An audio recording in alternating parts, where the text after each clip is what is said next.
Xana swi olova kumbe ku tika ku fika kwihi eka vantshwa va tiko ra South Africa ku kuma ku pfuneka eka milorho ya vona?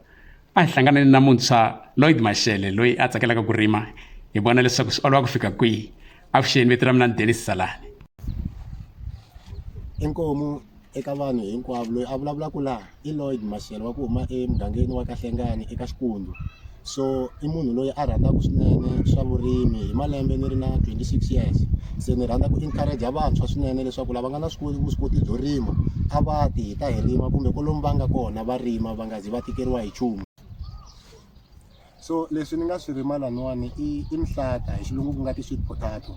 Nkoka wa mina kumbe reason-nkulu kumbe hlohlotelo wa ku va ni fikelela timhaka ta vurimi i ku va ku ni tshame hansi ni langusa ni kuma ku swa xikolo leswi fanelaka ku hanyisa vanhu van'wani kumbe ku hanyisa vanhu a ni swi fikelelangi. Se ni ti byela ku no, a ni nga ti tshikisi swona, ku ngono ni endla swin'wana leswi nga kotaka ku pfuna endzhaku ka loko ni na tirha etipurasini na mabunu ka ZZ2.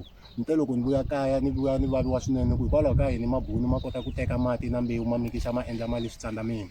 Se ni fika na mina ni fika ni mikixa mati na timbewu teti ni ti vonaka kwalawani i mihlata leyi ni nga yi byala laha. Yo famba ni kha ni kombela vanhwini hinkwavo laha mi ku vonaka ivi ni vuya ni swi byala swi kula swi fika laha ku ni ta kota ku hukusa swin'wana. A nga fanelanga ku ti tshika loko a ri so.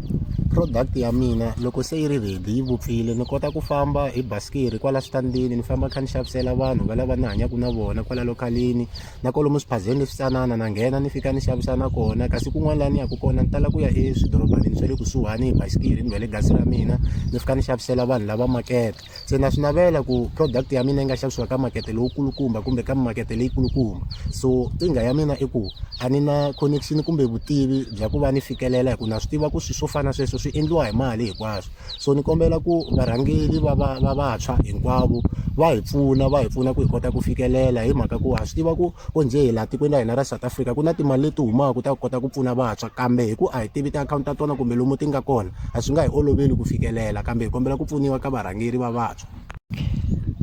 Mhaka ya vurimi i mhaka leyi karhataka swinene, i mhaka leyi lavaka swi swo tala swinene. Swilo a swo fika swi byariwa munhu a chela mati a fika a tshika. Swo fana na mina sweswi ni endla tano no fika ni byala ni chela mati, mara ni kha ni swi tiva ku laveka mimirhi, ku laveka tiphayiphi, ku laveka mati hi nkarhi wo karhi, ende mati na wona ni va ni nga ri na wona hi nkarhi lowu swimilana swi ma lavaka hi wona, na mimirhi leyi fanelaka ku dlaya switsotswani leswi karhataka ku ndhawu leyi ni nga le ka yona a ni na yona.